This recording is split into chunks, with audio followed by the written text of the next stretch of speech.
Hello and welcome to The Hero Spouse. I'm Kendra Ruth, here to answer one of your questions about marriage and midlife crisis. Today we have an anonymous female left behind and forward moving spouse with a bomb drop of March 11th, 2020, a date of marriage of 2013. She has a clinging boomerang who is a high energy replayer. She says, it's been 3 years since bomb drop, but we've kept in close contact until 2 months ago when I put in a strong no contact boundary as you instructed. He monstered a bit, but he complied. Well, little did I realize it would have such an impact on me. I'm depressed. Now I see that the contact we had was enough for me to function. Now sadness is overwhelming. I feel like I lost him, our life together, our family. I guess the leftovers I was getting were keeping me going. My therapist says I should go for meds, but I feel like they'll numb the pain and slow the process of mourning.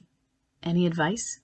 Also, do you think he's having an equally hard time, or does the alienator, is she enough to replace me? He's sent a few emails where he says he loves me. He asks about my health. I have an autoimmune disease. And he says he thinks of me and the children often. He calls them and he sends gifts.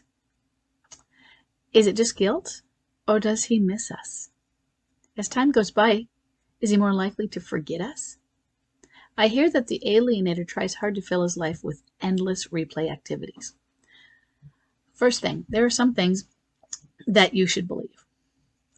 When you start this journey, people will come in and tell you don't believe anything they say. They're always lying. He said he misses you. He misses you. He's said it by showing you. He has asked about your autoimmune disease, how your health is. He says he thinks of you and the children often. They're his children, right? He calls them. He sends gifts. Yeah, it is guilt, but it's not guilt, just guilt. He misses you. That's part of the guilt. Okay? Is he more likely to forget you? To forget his family? To forget the woman that he built a life with? That he had children with? It's unlikely. What is there to forget? And then you have the additional evidence which you gave me. I hear that the alienator tries hard to fill his life with endless replay activities. She's enabling and encouraging his avoidance. She's not being a positive force. You didn't say, I hear that the alienator is doing really well, that she's listening to him and she's helping him. I mean, unfortunately, that can happen in an affair. It's not what I hear in MLC affairs typically. What I hear is what you've described. She's helping him avoid life. She's helping him play, live the bachelor party life. Just be so consumed that you can't focus on your pain and think about what you've done. Don't focus on the things that you wish weren't true about your life. Just keep running. So, should you go on antidepressants? Or do you think they're going to numb your pain and slow your process of mourning? Or are they going to hold, suppose you don't go on antidepressants. Is that going to slow your process of mourning because you're at a level that is just below energy? Let's say there's a certain level of energy that you need, and it's not a lot, to just have even a slow process that moves you forward. And maybe you'd rather do it faster, but what is the bare minimum energy you need to actually be able to take a step forward? And are you, without antidepressants, below that? If antidepressants can get you just there, we're not saying give you so much that you're just higher than a kite, so that you become this different person because it doesn't allow you to. But sometimes antidepressants, they lift you up just enough so that you're floating just a little bit higher.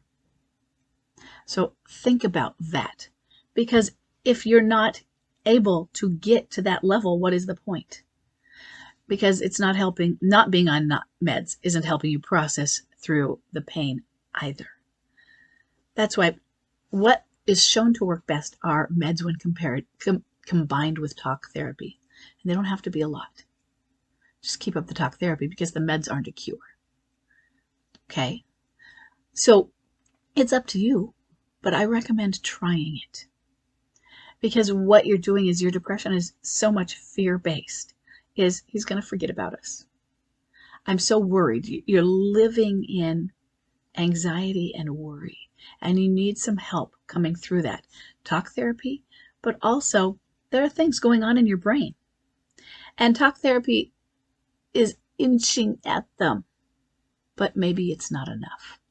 And it's not the therapist's fault, it's the chemicals in here. They've hijacked you. And you're on fire in there. And we need something to calm that fire, to calm it down, to temper it. Just a little bit even. So that maybe some of that talk therapy can get you going a little more. Your sadness is overwhelming. And you were living on the cookie crumbs. And yet you recognize that you were just living on the little bits he was giving you. That you needed your fix of him. But he wasn't giving you enough. He was just giving you enough. Not consciously like he was planning on it, but just giving you enough to keep you tethered. To keep you there, to keep you with hope, to keep you interested. This is why I say that hope is not a bad or good thing. It can be used for either. You keep someone stuck in hope without giving them the more, but you just say, let's say you're always lying to them. Well, if you do this, I'll do this. It's kind of like when you have the carrot out here on the stick, but it's attached to your head, so you're never going to get closer, or you're chasing your tail. It's always that, just that reach away, just out of reach, and it's never going to get closer. Well, that's what it's been feeling like. But it was enough to keep you interested in hope. Similar to how gambling works. Just put another $1 in. Maybe this next time will be the time you win.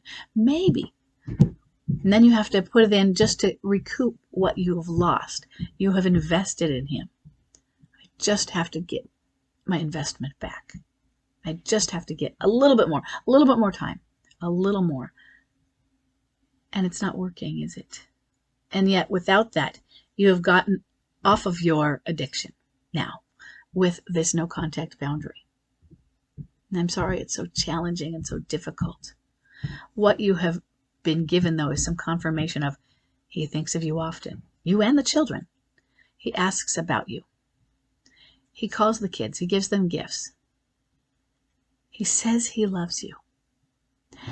Those things are a little bit more credible than the cookie crumbs that he was giving you.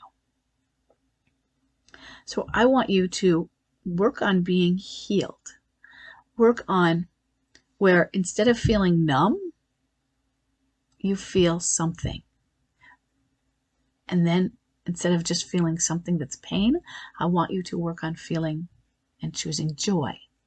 Because I want him to see the healed you that is still detached. And that doesn't always mean no contact, but it means she has moved on and succeeding and thriving in her life, and I want to be a part of that. Because who wants to be a part of the one who is not succeeding or thriving in their life? Who wants to be a part of the downer? They want to be part of the thriver. And I think that your therapist might be right. I want you to get yourself stable emotionally so that if he chooses to continue and increase the connection within your relationship and come back home someday, he sees you as a whole and stable and healthy lighthouse or anchor, not the kind that weighs you down, but the kind that is stabilizing, or as the foot of the compass. Steady. Okay? You can do this. Just trust in the help you're given. I hope this is helpful. And I will see everybody in the next question.